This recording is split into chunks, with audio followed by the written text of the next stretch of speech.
Okay, everybody, I'm back here to talk some more about Secret Invasion. We're on episode 2 now. I finally have a little bit more time, so this episode, this review should be just, hopefully a little bit longer than the last one. Even though this show right now isn't very enthralling, especially like when it comes to like details or what's going on in the plot. It's very slow. The pacing is incredibly slow, and I think they did amp it up just a little bit. By amp it up, I mean they sort of doubled down more on the shittiness of Fury and just the shittiness of the overall tone of the show. It's not good, and some of the like the new things that we do get introduced to, some of the new ideas that are going to be playing into the show. Yeah, they're bad, of course. Like, for instance, what we have here, we'll just go through most of it. I won't even really go through most of the episode, honestly, because not much happens other than like the small tidbits of information that are actually like relevant, like this year. So here we get a scene from the past of a Fury that's not shit, not the one we have now. And apparently during this time, this is important for Gravik's character, who is our de facto villain. He is the Skrull leader. We'll put that in quotes, villain. The show's trying to make it seem like it's really doing a bad job of it too, making humanity like shit. And Disney's been doing that for a while now. Just how like the humans are awful and everything they do is awful. Fury's awful too. And that's why Gravik is doing what he's doing. So this is Gravik as a little child. The point of the scene is just convey this new promise that none of us have ever heard of, right? Just Fury is like, yes, I give you my word. You help us, I'll help you. Basically, letting all these Skrulls know that he's going to be there for them. Obviously, he breaks his promise, letting everyone know that Fury is shit. He's dog shit because he abandoned them essentially after the blip. He was gone for the blip, and then just I guess when he comes back, he just leaves, to where he fucks off into space. Good on you, Fury. And they make a point. I like it so much. I love it when they do this. It's like horrible expository or dialogue, or at least when like showing us our like characters' traits instead of I'm sorry, telling us our characters' traits instead of showing this like this woman right here telling us that Gravik is this genius kid who can fly a ship at his age or whatever, and she's basically wanting him to get enlisted as a spy to Fury, even though Fury doesn't want to do that to a kid, even though he does it anyway. So all right, good job, Fury. Essentially, he breaks the promise. We know that. Now this is the thing that's like really annoying, making Gravik sympathetic in a lot of ways. That it's not his fault that he just murdered all those people. It's Fury's fault because he broke his promise, and it's I guess the higher ups of the Skrulls who are like in control of like their whatever hierarchy they're actually a part of, whatever that means. And I don't like that. I'm sick and tired of Marvel trying to create these sympathetic villains and they're just doing it in the completely wrong way. They had a hit with Thanos. They did it.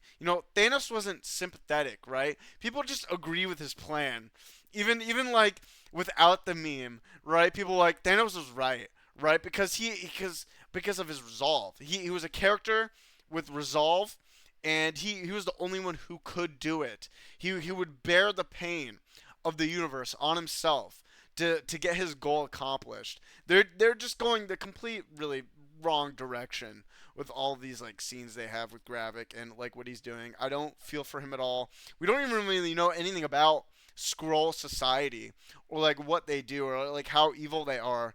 But apparently the Skrulls are shit though. Like they don't really do anything. They cause problems constantly. So just I don't know, just doesn't really make any sense. So I'm not I don't really even give a shit about Gravik as our new villain. I don't care about his new plot line. He does some more bad things in this episode. Anyway, we push on from that. We push on from the past. So we get a few scenes here with Talos and Nick where they do a weird game. I'm not even really, I don't really understand the purpose of it. Basically, it's just a reason for Nick to just ask Talos questions, and then the game doesn't really matter because Talos answers all of them anyway, truthfully. So whatever. Anyway, this is the more important scene where we find out there's actually like over a million Skrulls on the planet right now, and I'm still confused about what these Skrulls want. Like, what's going on here? Why is Earth the place they need to make their home. There's, they haven't really explained this well. Like, why can't they go somewhere else? Why does it have to be Earth? And also why now, after the blip, are they all taking control of the planet? Why didn't they do that during the blip? There's just some weird things that just don't make sense about the scrolls. And anyway, Fury's like understandably mad. Like he thought there were like, thousands of scrolls on the planet. Apparently, there's like a million. And he just tells Talos to like get the fuck off this train by maybe their friendship's over, maybe not. I assume not. Talos will probably come back in some way to help Fury, of course. It could have been a nice scene. It wasn't really. I didn't really enjoy it. I don't like what they're doing with Fury. They're making it very clear. They're trying to make it so that he is not the same character he was, which is okay, but you don't have to like make him shit. And this is not a good. Oh no, he's just shit, right? Like people are not respecting him the way they should. He doesn't have as much power as he should, which that makes sense, right? Because during the blip, but they made it seem like in Spider-Man that he was like trying to run and make you know what I mean, right? Like get in touch with like all the underground shit that was happening in that movie. Like he was finally rebuilding, right? Which I assume which is what Saber is. But we don't really know yet. I'm not. I don't. They haven't completely destroyed his character yet. I just get the feeling that they will. Um, maybe like why wouldn't I feel like that though? They've done that for every other character in all of their movies and shows of recent time. Phase 4 was particularly hard about it. So I'm not very optimistic about his future right now, but we'll see soon enough, I assume. I also don't like that he's not wearing his eye patch anymore. I don't know what the reason is for that. Like why isn't he wearing his eye patch? That's definitely more of a nitpick, but it's just kind of strange. After all this time, you've always been wearing your eye patch. Why aren't you doing it now? I don't know. They don't have any explanation on that. After this, we get to a scene where we get to, I believe it's Rhodes is after this, or maybe we get some scenes from Gravik before he takes power. After that, no, we go to scene. I'm sorry, we go to London. Yeah, and we do get a scene from Rhodes. We go to London. This is Maria's mom. This is just a sort of a heartfelt scene, I guess, kinda. Well, we've never seen this character before. It's just Maria's mom. She's like talking to Nick, like, why did she die? Why did she die for you? What was she even doing? I don't even know. And Nick's like, I'll make it right for her, and she's like, okay, you better. And that's basically that. So maybe some revenge things from Nick with Gravik. Well, Nick knows Gravik now. We now know this. Um, we don't know the extent of their full relationship, but I assume we'll get some more backstory on that later, like we did with this episode. After this, though, we get introduced to some new characters. They all come out. They're all obviously Skrulls. All these characters on the news, talking shit basically to others' country. Apparently, the like war is like maybe possibly escalating in Russia at this point after the terrorist attack, and apparently like 2,000 people were killed. Even though during like the first episode, it didn't seem like really anyone died. So I don't know where all those bodies were, and apparently more bodies are going to be piling up, of course. So the situations are like occurring. And things are getting like hot and heavy. It seems like Gravik. This is exactly what Gravik wanted. He wanted to like start a war between the humans in order to take over the planet more easily. I assume that's what they want. I just don't understand why do that. Like right, you have the technology to just take over Earth anyway. Why not do that? Like just do it. They literally no one can stop them. Can Wakanda stop them? We haven't heard from them in this show yet. Like, what about all the other splinter cells of humanity that have like powers, right? What are the Asgardians doing during this time? Do they care? I guess they know about the scrolls? Like, who actually knows about the scrolls? Because we come to find out later that Rhodey does. Rhodey knew about the scrolls all along. He said nothing about it to anyone. Apparently, the great storytelling. But yeah, so we come here. This is basically Gravik's show power. He's coming up to like the Council of Scrolls. So I guess these scrolls are like the heads of all the scrolls, of the million scrolls that are here. These are the ones that are in real power. Some of them are like ministers. Some of them are like talk show hosts or like news anchors, very powerful. And Gravik just asserts his dominance here. He's like, yeah, I'm gonna be the new like general of you guys, and I'm gonna lead us through this war, and we're gonna beat the humans, and we're gonna take over the Earth. Another fantastic image. uh, and it's just so hollow and shallow, and very boring. There's no substance between any of these characters, and I'm not really gaining anything from any of the scenes that the show's putting forth. It's very aggravating, and it's not like the show's horribly shit, right? Like we all know. I think I mentioned it before too. It's just boring. Like, what are we doing here? I'm not having fun watching the show, and I'm not like I had fun watching She-Hulk, but because like She-Hulk was just absolutely ridiculous, right? And some of the other Marvel shows were absolutely ridiculous too, like Loki. We can go like WandaVision. Pick your poison, right? Oh, even the movies were just absolutely ridiculous.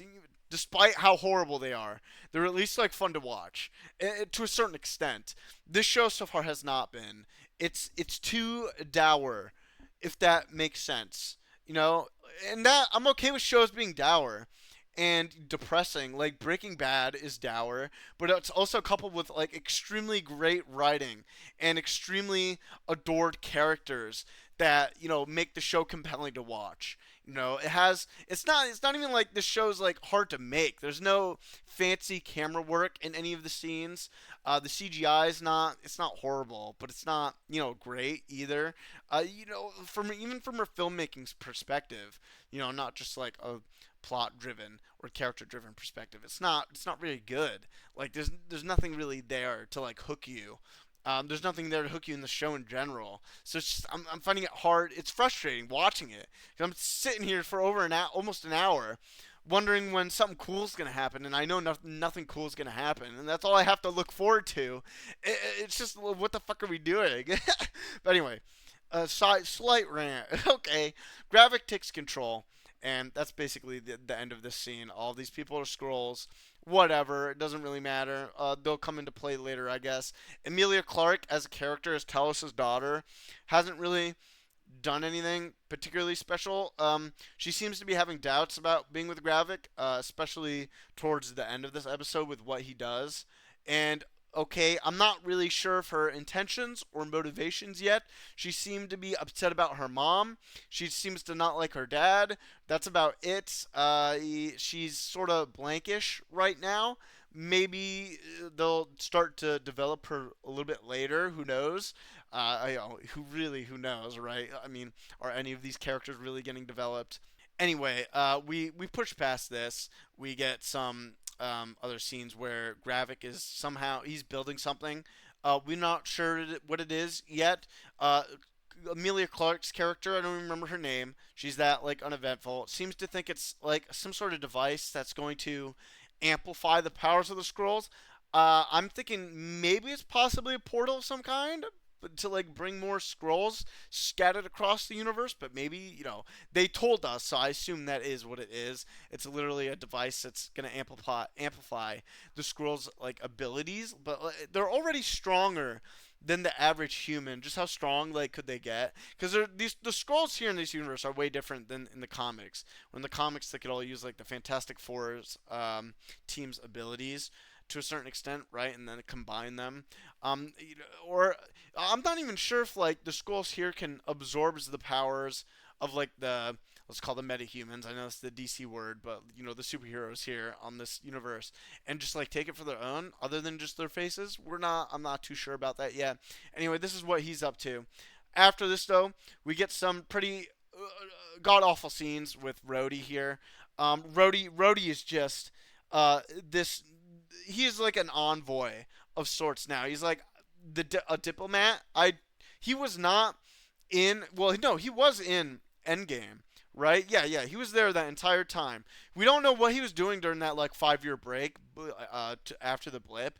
But apparently now he's just like some kind of ambassador. And he's just like really covering for the ass of America right now in this weird little courtroom with all the prime ministers of like France, Italy, and they're all trying to figure out what to do with these terrorists, and they're all trying to figure out what to do with Nick Fury. and like because he was there at the scene, and they all suspect him of the terrorist attack, which is fucking crazy. Why would they suspect him? It's truly some like awful, boring scenes. Nick like calls him, and he's like, he knows everything that's happening in this room. He has Rhodey on his radar apparently, and they just have a really boring chat here where they discuss. Nick is like, "I need you on my team, Rhodey." Rhodey's like, "No, I'm not gonna do that. Get out of here," basically. And this is where we find out that Rhodey knew about the Skrulls all along. It's like, fucking, what are we doing? Why didn't you tell anyone about this? Why didn't Nick? There could have been like problems that could have been prevented if the right people knew. But I mean, if you guys knew, you could have prevented it yourselves, but you didn't. You could have stopped it. So what the fuck? They even mentioned like the Avengers, I believe, in this scene. Like, let's call our Avengers buddies and have them, help us with this. And Rhodey's like, no, let's not do that. But why can't Nick just call them himself anyway? Like, can't you just call Thor? Don't you have fucking Pepper on speed dial? Who else is in the Avengers now at this point anyway? I don't even know. The new like Avenger team hasn't even like been established. He could call Captain Marvel, but that's probably not going to happen. So I don't know about that. And it's just a whole like fucking mess. Honestly, everything's a mess. They shouldn't have. Honestly, it probably would have been better if they didn't even mention the Avengers at all. Cause like, who's gonna help them? I guess Falk is in there, and Bucky, Ant Man. Who else? Honestly, like how are we gonna take down these Skrulls? Right? I don't know. Maybe they're all busy doing on their own adventures or whatever the fuck. And Rhodey gets mad at him for like, you left, you were in space doing God knows what, and Nick is like, not. He's like this damaged old man, and it's definitely aggravating seeing him like not on top. He doesn't have to be on. He was never really on top anyway, but he was like in charge, right, of like certain things, and he knew certain things. He was the super spy. He was the spy, right? He's supposed to know everything and have a problem to fix it all. But he's just out of his luck now. Uh, Hopefully Saber will like help him out or something. Who knows? There's just a pretty horrible scene. I don't like it at all. He does manhandle this one guy somehow, with like one hand. It's a weird scene. It doesn't matter. This is where we go in to our captured terrorist. He got captured in the last episode. One of the guys who were bombing that place in Russia, in Moscow. He is a Skrull. We have our head like British lady here comes to interrogate him. She just knows where he is and who these people are. They know her. How are they affiliated? I have no idea. Some sort of underground spy network, maybe of some sorts. Who knows? She was in the first episode as well. I don't even remember her name. They're having a tough time interrogating this guy. They can't get anything out of him. So she gets this like magic needle juice, special fruit juice in her needle, and it's explained that when it's injected into you, it makes your body temperature just like inflate over 100 degrees. 160 degrees Celsius or higher than that, or Kelvin or something, whatever the term was, or how hot it is. And she finally she cuts his fucking finger off as well. Ooh, don't know if I can show that. Pretty nasty. I'm not intimidated by her. I don't know what her deal is. I guess this is cool, kinda. But she lets him go after she gets what she wants from him. After torturing him, she finally gets what she wants. This is where Graphic comes. Graphic is like, all right, we need to take him, make sure he doesn't talk, save all these people. They come in there, all the Skrulls, and they just kill everyone basically, while she goes to escape. After they like save him, Graphic is like, what did you say? What did you say to them? And he's like, nothing at all. And all right, Graphic's like, okay, we're gonna leave now. And instead of like going home, they go to the fucking woods where Graphic gives his gun to one of his men, and just fucking they kill him here in the woods randomly. Now it's like, this is one of the scene. Amelia Clark's character is very disapproving of this. She doesn't like this. Maybe this is like giving us more insight into Gravik's resolve. Like, he's willing to kill his own people if it's gonna like fuck up their invasion.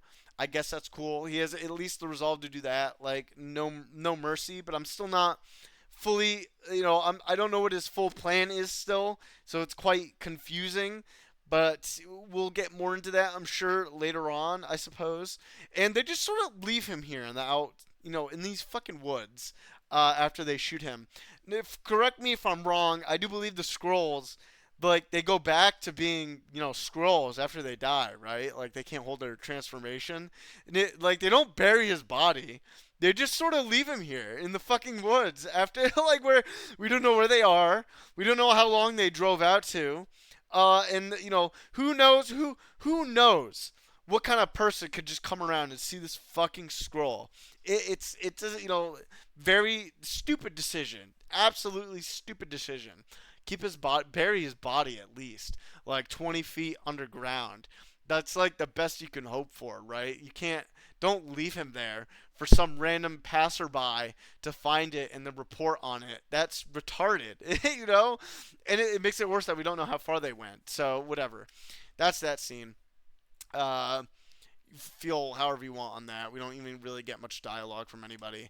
This is where we get some absolute crusty, crusty nature from the show. Of course they did this. Why wouldn't they? Honestly, not even mad. I would do the same thing. This is a scroll right here. This is the scroll we see in the flashback at the beginning of the episode. And apparently, Nick and her are married. So Nick is getting that, scroll pussy. It's fine. I would do the same thing. I would fuck an alien. Listen, all right. Interspecies fucking is okay. when they're humanoid, it's all right. Oh my god.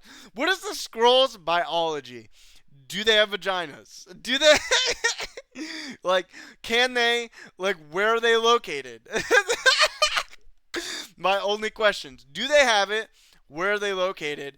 And is it okay to do it? Oh my god. It's just this is the actual this is the funny part of the show. Probably not for the reasons the showmakers made it for. Like they didn't realize just how hilarious this was. Just have Nick Fury porking a scroll, but whatever. We have it now. He's married and porking to a scroll. Laugh it up. Big clap. Listen, don't even act like you wouldn't do it yourself. Okay, we all know we would. We all know we want to.